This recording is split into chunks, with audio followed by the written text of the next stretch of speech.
Hello viewers, welcome to my channel. आज हम rich dad poor dad का 7 chapter का फर्स्ट पार्ट पढ़ने जा रहे हैं। सबक 6, सीखने के लिए काम करें, पैसे के लिए काम ना करें। 1995 में मैंने सिंगापुर के एक अखबार में इंटरव्यू दिया। युवा महिला रिपोर्टर समय पर आ गई और इंटरव्यू तत्काल शुरू हो गया। हम एक आलीशान होटल की लॉबी में कॉफी की चुस्कियां लगा रहे थे और मेरी सिंगापुर यात्रा के उद्देश्य पर चर्चा कर रहे थे। मैं प्लेटफॉर्म पर जिगजिगलर के साथ बैठने वाला था। वे प्रेरणा पर चर्चा करने वाले थे और मैं अमीरों के रहस्य पर बोलने वाला था। एक दिन मैं भी आपकी तरह बेस्ट सेलिंग लेखक बनना चाहती हूँ, उस महिला ने कहा।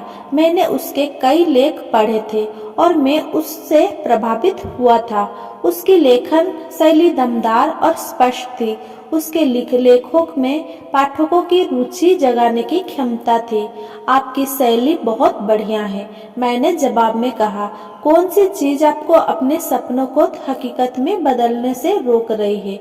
मेरा काम कहीं जाता है, उसने शांतिपूर्वक कहा। हर आदमी कहता है कि मेरे उपन्यास बढ़िया हैं, परंतु कुछ नहीं होता। इसीलिए मैं अखबार के लिए काम कर रही हूँ।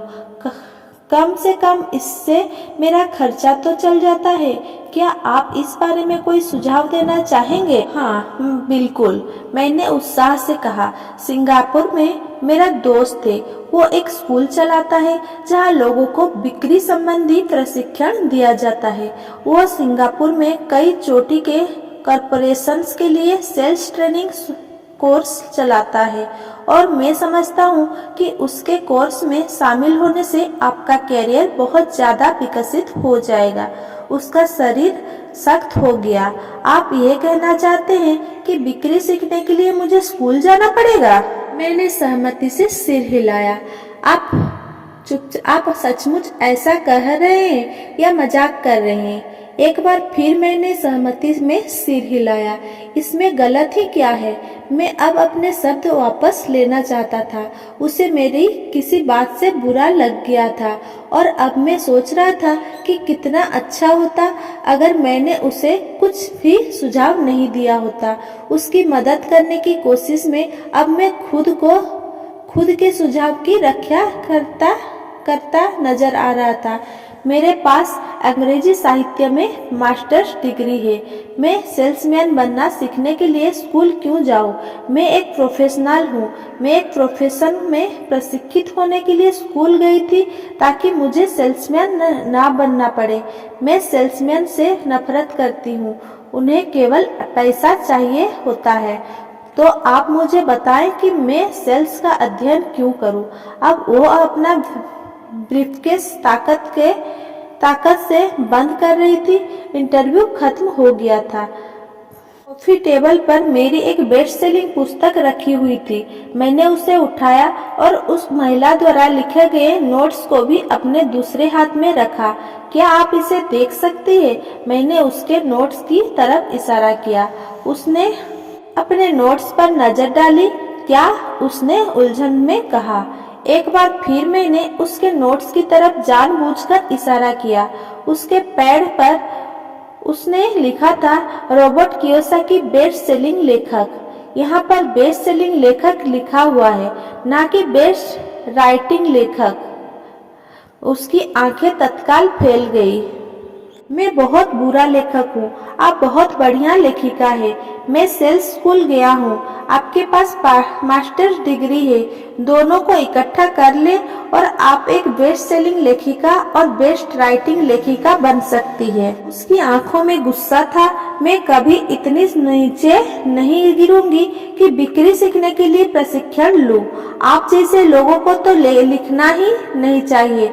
मैं एक प्रोफेशनल लेखिका हूँ और आप एक सेल्समैन हैं। ये सही नहीं है। उसने अपने बाकी के नोट्स भी समेट लिए और वह सिंगापुर की उस नम सुबह में तेजी से बाहर चली गई। कम से कम उसने अगले दिन मुझे एक अच्छा कवरेज दिया। दुनिया स्मार्ट, गुणी, शिक्षित और प्रतिभा संपन्न लोगों से भरी हुई है। हम उनसे हर दिन मिलते हैं, वे हमारे चारों तरफ है। कुछ दिन पहले मेरी कार में कुछ गड़बड़ आ गई थी। मैं गैरेज में गया और युवा मैकेनिक्स ने उसे कुछ मिनटों में ही ठीक कर दिया। इंजन की आवाज सुनकर ही उसे समझ आ गया था कि गड़बड़ कहाँ थी। मैं हैरान था। दुखद सच तो यह है कि प्रतिभा ही पर्याप्त नहीं होती। मुझे लगातार यह देख देख कर झटका लगता है कि प्रतिभा संपन्न लोग कितना कम कमा पाते हैं। मैंने कभी हाल ही में सुना है कि 5% से भी कम अमेरिकी एक साल में $1 लाख से ज्यादा कमा पाते हैं। मैं ऐसे प्रतिभाशाली और उच्च शिक्षित लोगों से मिला हूँ जो एक साल में $20,000 से भी कम कमा पाते हैं।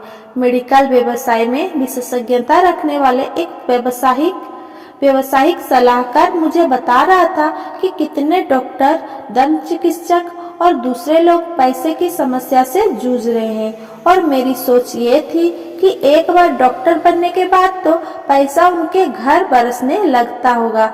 इस व्यवसायिक सलाहकार ने मुझे एक बढ़िया वाक्य दिया है, वे भारी दौलत से सिर्फ एक दक्षता दूर है। इस वाक्य का यह मतलब है कि ज्यादातर लोग को केवल एक और दक्षता सीखने की जरूरत होती है और इसके बाद उनकी आमदनी अपने आप बहुत ज्यादा बढ़ जाएगी। मैं यह पहले ही बता चुका हूँ कि फाइनेंशियल बुद्धि अकाउंटिंग, निवेश, मार्केटिंग और कानून का समन्वय है। इन चारों तकनीकी दक्षताओं को मिला दें और पैसे से पैसा बनाना ज्यादा आसान हो जाएगा। जब पैसे की बात आती है तो ज्यादातर लोगों में केवल ज्यादा कड़ी मेहनत करने की दक्षता होती है। दक्षताओं के समन्वय का एक अच्छा उदाहरण अखबार की उस रिपोर्टर का है। अगर वो सेल्स और मार्केटिंग के क्षेत्र में दक्षता हासिल कर ले तो उसकी आमदनी हवा से बातें कर सकती है। अगर मैं उसकी जगह होता तो मैं एडवर्टाइजिंग, कॉपीराइटिंग और सेल्स के कोर्स में शामिल हो जाता। फिर अखबार में काम करने के बजाय मैंने किसी एडवर्टाइजिंग एजेंसी में नौकरी खोजी होती। चाहे इस काम में वेतन कम भी मिलता, परंतु इससे वो ये सीख जाती कि सफल एडवर्टाइजिंग में प्रयत्न होने वाले शॉर्टकट का प्रयोग किस तरह होता है। उसे अपना कुछ समय जनसंपर्क में भी देना होता, जो एक महत्वपूर्ण दक्षता है। वो ये भी सिखाती कि मुफ्त प्रचार में किस तरह लाखों कमाए जाते हैं। फिर रातों में और सप्ताहांतों में वो अपना महान उपन्यास पूरा कर सकती थी। जब वह पूरा हो जाता तो वह अपनी पुस्तक को बेचने के लिए ज्यादा अच्छी स्थिति में होती। फिर कुछ ही समय में वो एक बेस्ट सेलिंग लेखिका हो सकती थी। जब मैंने अपनी पहली पुस्तक if you want to be rich and happy don't go to school छपाई तो एक प्रकाशक ने यह सुझाव दिया कि मैं शीर्षक को बदलकर जिम बदल दूं। मैंने प्रकाशक से साफ कह दिया कि इस तरह के शीर्षक से पुस्तक की कुल 2 प्रतियां ही बिकेगी। एक तो मेरा परिवार खरीदेगा और दूसरा मेरा सबसे अच्छा दोस्त। दिक्कत यह है कि वे दोनों ही इस पुस्तक में पाने की आशा करेंगे।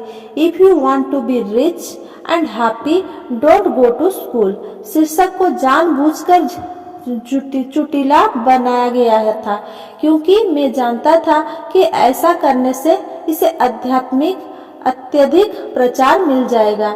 मैं शिक्षा का समर्थक हूँ और शिक्षा के सुधार में विश्वास करता हूँ, अन्यथा मैं अपने पुरातन पंथी शिक्षा तंत्र को बदलने की बार बार मांग क्यों करता। इसलिए मैंने एक ऐसा टाइटल चुना जो टीवी और रेडियो शो पर ज्यादा प्रचारित हो सकता था, सिर्फ इसीलिए क्योंकि मैं विवादास्पद होने से नहीं डरता।